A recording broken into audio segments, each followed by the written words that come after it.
Today, I am going live for our Joint Attention Jam Fest and discussing the mitten, how I use that in therapy, and the snowy day. One of my favorite games to play, Modified Simon Says, and a song if you're happy and you know it. So if you came in last week, I'm trying to go live here on Instagram at 8 p.m. Eastern. I'm here in Ohio. And I talked all about joint attention, how it's such a powerful thing for us to work on for our autistic learners and really any student who is struggling to engage and any student who does not have a way to communicate with the world. And so last week we talked all about how important it is to work on joint attention, whether you're listening and you're a speech therapist, a BCBA, a professional, or a parent, you are going to learn some great information. So if you want to know more about just general joint attention, I'm going to embed that a little bit today, but I talked all about that last week too. So today I'm going to dig into some very specific things that you can use in your therapy sessions tomorrow. So let me know if you started using these things. I always love hearing from you. So I like to work on joint attention in a three-pronged approach, and that's how I think about it. So thinking about joint attention, and let me know where you're tuning in from. I can see your comments, so make sure that you let me know. I'm here in Ohio. I am licensed. Oh, Texas, yay! I used to live in Austin, so love that. Yeah, I'm here in Cleveland, Ohio. So I am also licensed in Washington State and Oregon. So I do some consultations in those areas, and I'm excited to be talking all about joint attention today. So I do a three-pronged approach, and I think about joint attention, which there's a more, oh, hey from London and Georgia, love it. Thinking about that type of engagement with our students and thinking about how can we embed this into our sessions. Oh, Cleveland too. Okay, message me. I remember you were on here last week.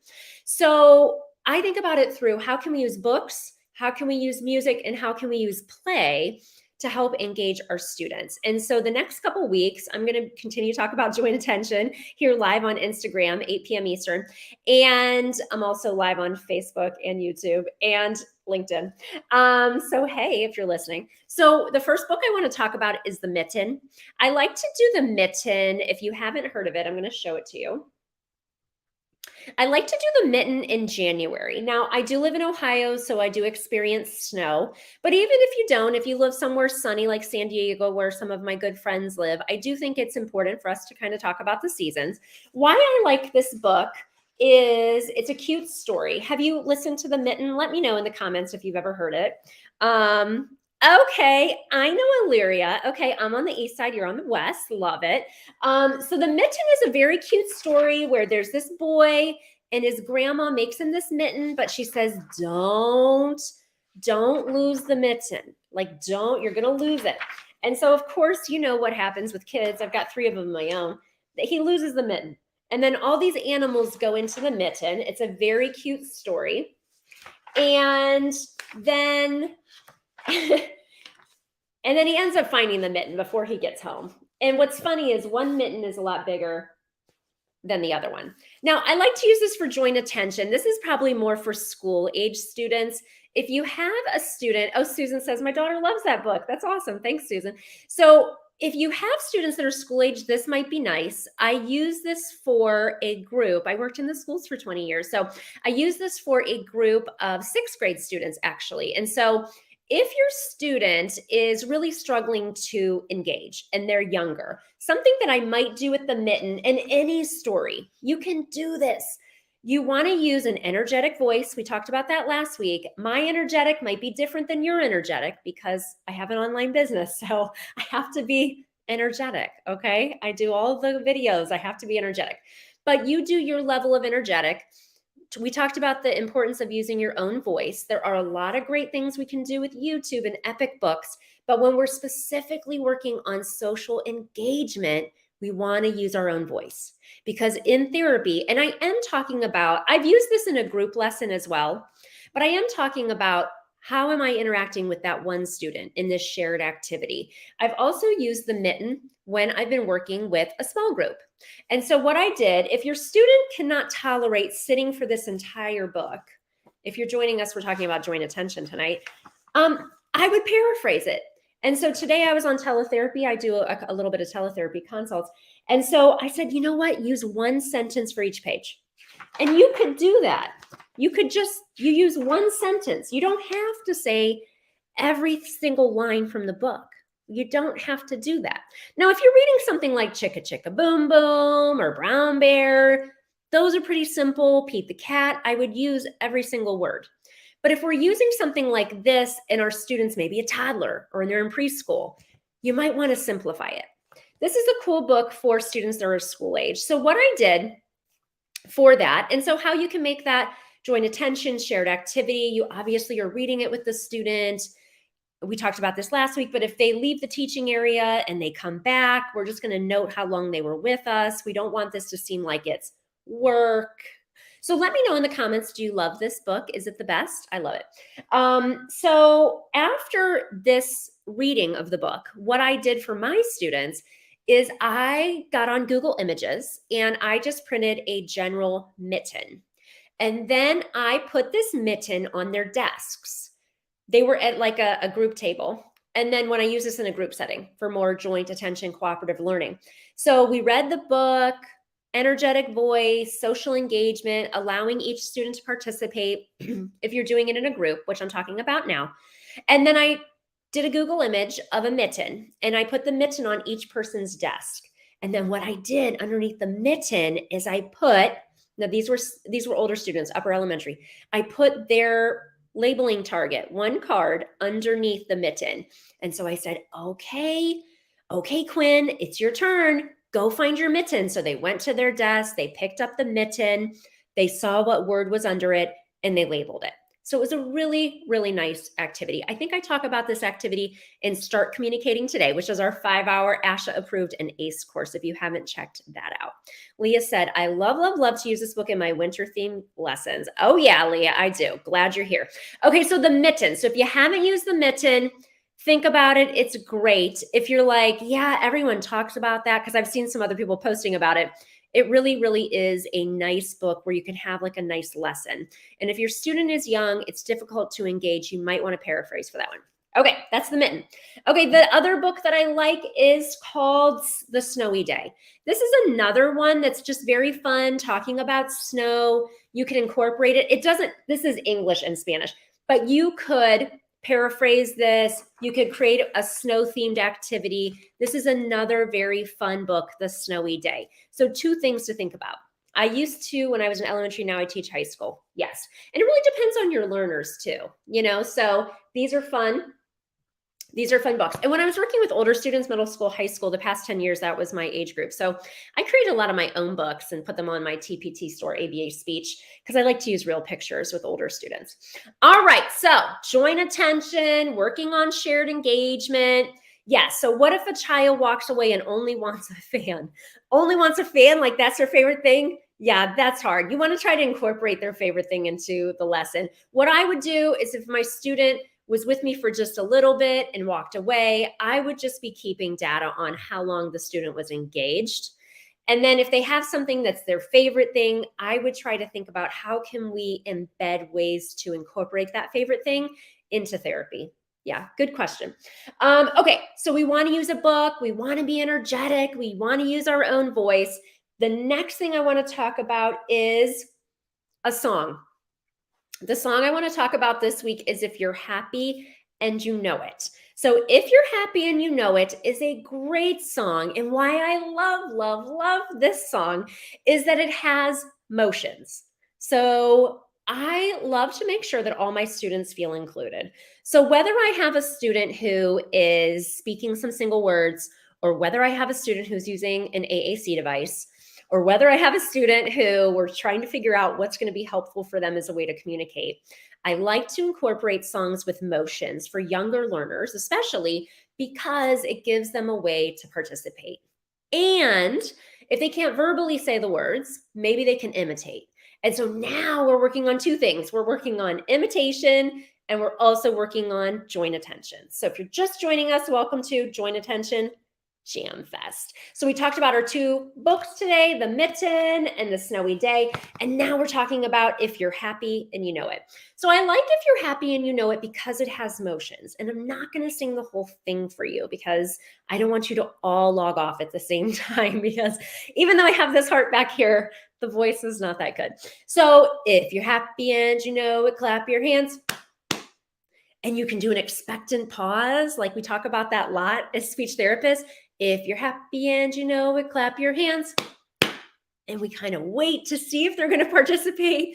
If you're happy and you know it, then your face will surely show it. If you're happy and you know it, clap your hands. Another thing that's nice about these songs is that they're great for teletherapy and they're nice for in-person therapy as well. So if you're listening and you're a professional, you should try these things next week. Here you go. Here's your lesson plan. You can do the mitten. You can Google image that blank mitten and put a flashcard underneath. And then you can do If You're Happy and You Know It. And then, okay, so we talked about our book. We talked about our music. And now we're going to talk about our game. So the game that I like to play with my students, and each week I'm going to share different books, different music, and different games or toys. So this week I want to talk about one of my all-time faves, which is Modified Simon Says. If you haven't played Modified Simon Says, and let me know, have you? Have you played Modified Simon Says? It's very fun. And it's a nice, inclusive way to help everybody feel like they're able to participate. So the way that we do Modified Simon Says, and why I love this, is that you can do it for an individual session, you can do it for a small group session, you can do it for teletherapy, in person, home, school. It's versatile. Is that it's always Simon Says. And so that's how you modify it. And that's how it's modified. So I'm just going to give you a couple examples here. So if you need a little stretch, come on, let's do it. Let's do Modified Simon Says. Okay, so Simon says, clap your hands. Now, if your student doesn't do it, that's okay. We're just kind of taking a baseline. We're introducing the concept. Last week, somebody said, well, how many weeks in a row do you do this book? I have this rule of 3. Is this an ASHA article, an article from JABA? No, this is Rose Griffin's way of doing therapy. Is that the first week I'm introducing something? Okay, so somebody said, well, what if my student runs away and is not at the table? Okay, we're going to take a baseline. How long were they here initially? That just means I'm going to write down. The first week, we're introducing these things. The second week, the student is getting a little more familiar and is able to participate. If you're joining us, we're talking about Modified Simon Says. And then on the third week, this is their time to shine. They're going to be participating. And so I'm really a proponent for natural environment teaching, mixing and varying the activities we're doing. If I'm working on joint attention, I repeat, I'm not doing the same exact book until it's mastered. I'm not doing the same exact song until it's mastered, because I'm working on joint attention, which is a shared activity. So the students have to want to love and enjoy and want to be in the activity with you. And so we need to mix and vary that. So I like to do things for 3 weeks in a row. So let me know if you do something different. I'd love to hear that.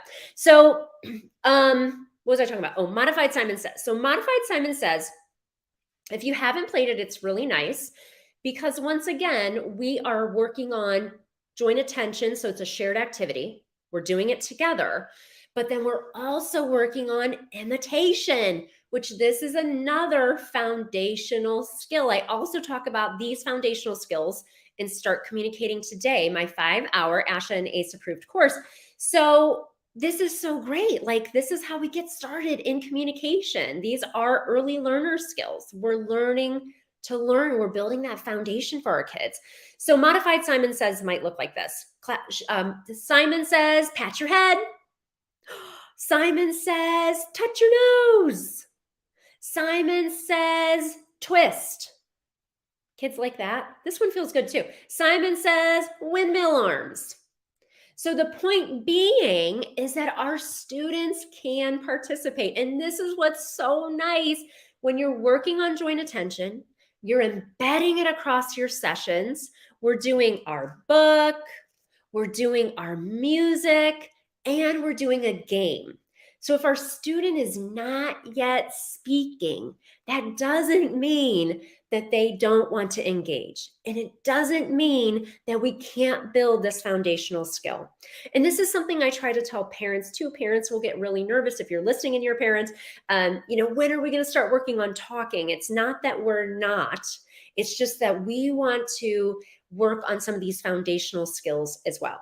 These are important to build that social engagement, that social reciprocity with our students. So Modified Simon Says, we do a couple of the motions. It's always Simon says, touch your nose. Simon says, put your hands up. And what's really neat is I'll never forget, I had a group of boys. Let's see, I was seeing them at a non-public school here in Ohio, and there were 4 of them. And they had unsafe behavior that was a barrier to learning. So when I did the group, every single student had a technician with them. And so it was a big old party, which is always fun for me because I like people. So the more the merrier. And we were playing Modified Simon Says, and we had done it for a couple weeks in a row. And then the one day, the student who was verbal didn't say a whole lot, didn't speak in sentences. He wanted to call the directions out. I could tell he was standing up in the circle, and he said, Simon Says, show me crying. And he was crying. And so I said, oh, I said, do you want to come up and do you want to be Simon? And this student who struggled with communication grew to love this game. He loved Simon Says. And he took a leadership role, and he stood in front of his peers, and he stood in the middle of the circle, and he called out the directions. And it was amazing because he added some of the directions he really loved and enjoyed. And then he added some ones that I had said too. So it was really cool to see him become the initiator of communication. So you never know where this is going to lead. We all want our students to become independent communicators. We all want to live in a world where autistic learners all have a voice. And so this is what is going to help us. And so if you're listening as a parent, these are nice things that you can do with your children too. So the main point being joint attention is so amazing. And if we have students who are not yet speaking, whether they're toddlers, they're 2, newly diagnosed, whether they're preschool, school age, this idea of joint attention and engaging in activities together is really, really powerful because we're building that engagement, and that this is a foundational skill with which we can help our students find their voice, which I know that you all want that. That's why you're tuning in today. So my 3-pronged approach for working on joint attention is embedding it by working and exposing our children to a literacy-based activity, a song, and a game of some sort. So last week we talked about in a general sense. I'm going to come on the next couple of weeks here at 8 p.m. Live on Facebook, LinkedIn, YouTube, and here on Instagram. So let me know if you have any questions. So today we talked about the Mitten. We talked about how we can use this in our therapy sessions. We also talked about the snowy day. Even though here in Ohio, besides when it was -25, we really haven't had any snow. So I kind of feel bad for my own kids. The snowy day, how we can use books. We want to use an energetic tone of voice. We want to make sure that it's fun. We don't want to make the kids sit. We want to make it a fun activity. And then today we talked all about if you're happy and you know it. What a fun song. Oh, and the thing is, if you're tuning in and you're not a professional, if you're not in the special education world, maybe you have your own child at home who has autism, and you're like, if you're happy and you know it, Rose just assumes that I know all the words to this song. And Rose, I've never heard that word before. I've never heard that song. What I would do is Google it. So if you're going to log on the next couple weeks while I'm doing this Joint Attention Jam Fest, I'm going to be sharing very specific books, very specific songs, and very specific games. So if you've never heard of If You're Happy and You Know It, I would just Google it and you can get all of the information, all the words, or you can look it up on YouTube because let's be honest, YouTube has everything. And then we talked all about Modified Simon Says. Yay. I hope that you will try Modified Simon Says tomorrow. This is a perfect game for a Friday when you just want to do something fun with your students, try something new if you haven't tried it. Hit me up, send me a message, let me know if your kids loved it. I will be here next Thursday, 8 p.m. Eastern, talking about all new things, a new book, a new song, a new game. I did want to let you know on January 17th, oh my goodness, that is Tuesday. On Tuesday, I am actually doing a free live webinar right here in my home office at 8 p.m. Eastern. It's only offered live. It is called the Joint Attention Accelerator. The link is in my Instagram profile to join. So you can register completely for free. And then at the end of the hour course, you can get a free general certificate. If you just join me, I'm telling you about my free Joint Attention Accelerator that's on January 17th at 8 p.m. Eastern. So I will do a live webinar. It's a CEU event. So a little bit more specific, and I have videos and things like that. You can get a general certificate completely for free. You can also pay, it's $25 for ASHA CEUs or for ACE CEUs. Those are for BCBAs. And then those of you who pay for the CEUs will be invited to a meeting, a Zoom meeting with me that's completely optional on January 31st at 8 p.m. Eastern. And you can ask me questions about the material that we go over. So I'm really excited to do some more CEU events where you're not learning alone. So you'll see that from ABA Speech that we're going to be offering a variety of different things.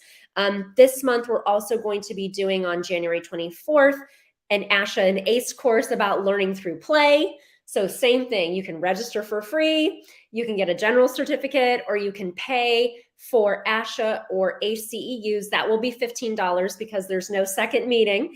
And that's with Dr. Ariana Boutain. So that will be really, really great. And then another day, I'm doing a Learn at Lunch. So this will be a time where I do a talk at 12 p.m. Eastern. And I let everybody know these things here, but if you really want to make sure that you're invited to these webinars and you're invited to these CEU events that we're going to be doing for January, February, March, April, to see what resonates most with you, make sure that you join my email list, abaspeech.org. And I send an email out every single week to let you know about all the exciting courses that are taking place. Well, thanks so much for joining me. And I just can't wait for you to use the Mitten, the Snowy Day, if you're happy and you know it, and Modified Simon Says. Let me know how that goes with your students, and I'll see you next time. Bye.